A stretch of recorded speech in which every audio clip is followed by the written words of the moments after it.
Bernard Sanders, a progressive champion. A lot of you love him. Some of you have ridiculous, I think, feelings towards him, that he's a sellout and all of his stuff. I think you're crazy, to tell you the truth. Love you anyway. But Bernard Sanders did a debate on Monday on CNN. He was with Amy Klobuchar, a Minnesota senator, facing off against Bill Cassidy, Lindsey Graham. Emma did a great video on it, actually, very detailed. And basically, Bernard, I mean, Amy was like there. No offense, Amy. But he kicked their ass, let's put it that way, and really made a joke of them. But before that, you know, the corporate media and the Democratic establishment saying Bernie Sanders is complicit in the Affordable Care Act possibly going away because he is pushing Medicare for all at a time when we should really only be focusing on saving the ACA. I guess I just imagined the rally I went to in Kentucky where he wasn't pushing Medicare for all. It was all about stopping the Republican health care bill. I guess I imagine him standing on stage with Chuck Schumer at a rally to stop the Republican health care repeal efforts. So Bernie Sanders has been around the country specifically trying to stop Obamacare repeal. But while the attention is on health care, he, God forbid, took the media opportunity to push Medicare for all. In that debate also, he said in the short term, our priority is to stop these two clowns' bill. And then he talked about Medicare for all. Well, the Democratic establishment did not like this, and our friends at Morning Joe did not like this. If you believe repealing and replacing Obamacare is a good idea, this is your best and only chance to make it happen, because everything else has failed except this approach, which will work if we get behind it. If you want a single-payer health care system, this is your worst nightmare. Bernie, this ends your dream of a single-payer health care system for America. I cannot believe how stupid this is politically. I cannot believe that Chuck Schumer or anybody could have ever signed off on this idea where you're actually going to drive a lot of people towards Lindsey Graham's bill because they're going to, oh, wait a second, socialism, Medicare for all, for a system we already know is going bankrupt, versus returning it all to the states and taking a chance. Well, both of them are radical.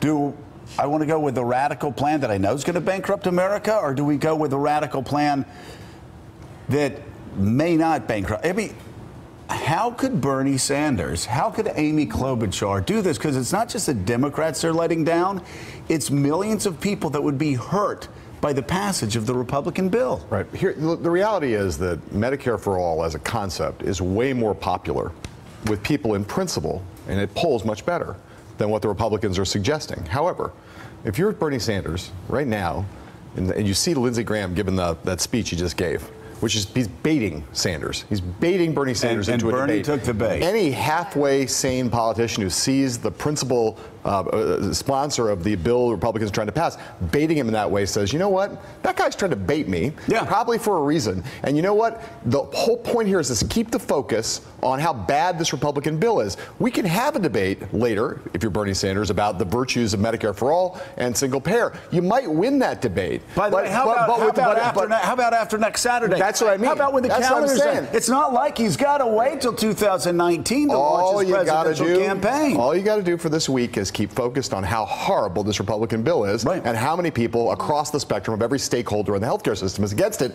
Just keep talking about that.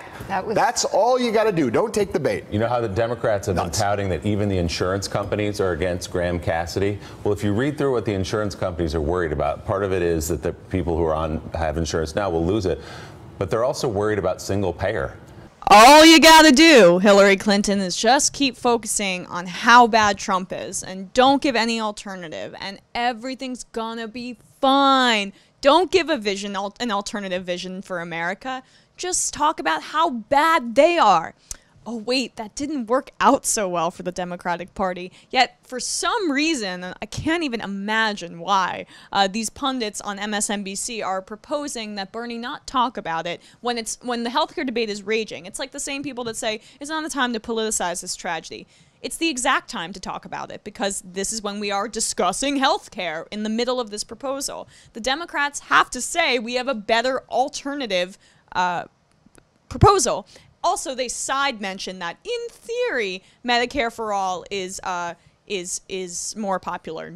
It's not in theory. The poll numbers are extremely consistent. And additionally, the idea that Scarborough frames this as bankrupting the country and all of this stuff, it's so close-minded. The entire world, industrialized world, all these established nations have universal health care. No one talks about that on television, ever, ever.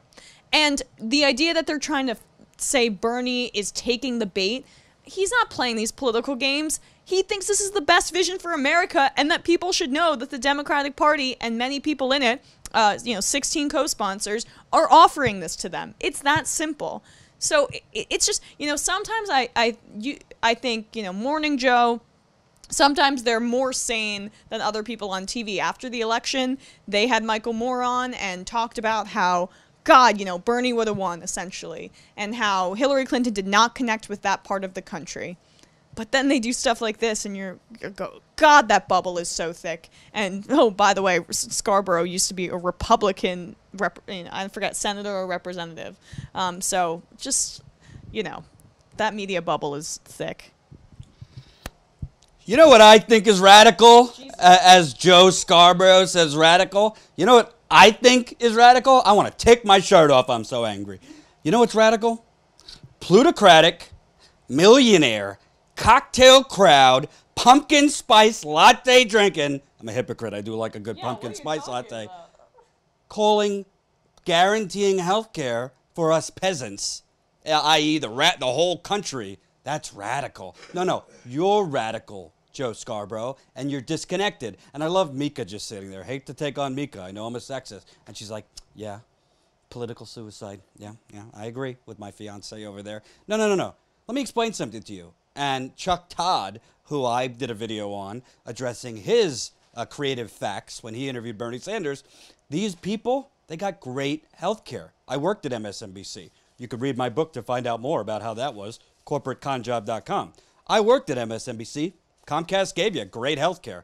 I think my copay was like $10 for a regular doctor, maybe $25, $30 for a specialist. That's nothing compared to what a lot of people pay. Deductible, not high. These people, Joe Scarborough, his son actually, I don't remember what happened, had a skull fracture or something like that. A traumatic brain injury. I don't remember the exact details, but he was off air for a little bit. Great health care for his son, and I'm glad he did, and I hope his son's doing well. But for them to say, oh, it's so radical, Bernie's plan is going to bankrupt America. Well, they don't seem to be asking, how are we going to pay for Trump's tax cuts, which we're about to talk about next. They don't seem to be asking, how are you going to pay for the $80 billion additional we got for the defense budget? By the way, Trump only asked for $54 billion, which was reckless and crazy as it is, and they gave him $80 billion. That's your Senate Democrats, by the way, agreeing to that. So how are you going to pay for that? Is that going to bankrupt America? No. Because if it keeps Lockheed Martin and the defense contractors going, it's good for America, right? And if it keeps the pharmaceutical companies, many of which advertise on MSNBC, going, it's good for America. But Bernie having the audacity, like they say during school shootings, not the time to talk about gun control. They say during storms, not the time to talk about climate change. And now they say when we're trying to save Obamacare, not the time to talk about the most popular healthcare program, the most successful healthcare program, and the healthcare program that every other country, including Germany, which I was just there, uses. Get the hell out of here, Joe Scarborough. It's ridiculous. And another thing, again, Bernie Sanders probably did more than most establishment corporate Democrats to save the ACA. I didn't see Nancy Pelosi going across the country doing press conferences and rallies about the ACA. Did you? No. Well, that's because Nancy Pelosi is unpopular. And you know who is popular? The most popular politician actually in the country is, say it with me, Bernie Sanders. Yeah. All right. Well, he's sipping on his pumpkin spice latte, so he can't talk right. Cold brew. Okay. Well, Starbucks anyway. Actually, I like Starbucks. I got a liberal owner. Anyway, so I think that it's just easy for the corporate media to continue to run around in their bubble. They never talk about how popular Bernie Sanders is because it is inconvenient for their narrative. And it's not because, again, it's not because he is the funniest guy in the world, the most handsome guy in the world, someone who has a lot of money that can force people to make you like them, Hillary Clinton, and it didn't work. But he is someone whose ideas are popular. That's the whole point. So when you say something's radical, you can't just say it's radical. What defines radical is how people view it. So when a majority of Americans believe that something should be in existence, that's not radical. That's actually what I would call centrist, because it's what the center of the country thinks, 50+%. So don't just say things are radical with nothing to back it up. Back it up with data. But I know, as always, extremely inconvenient.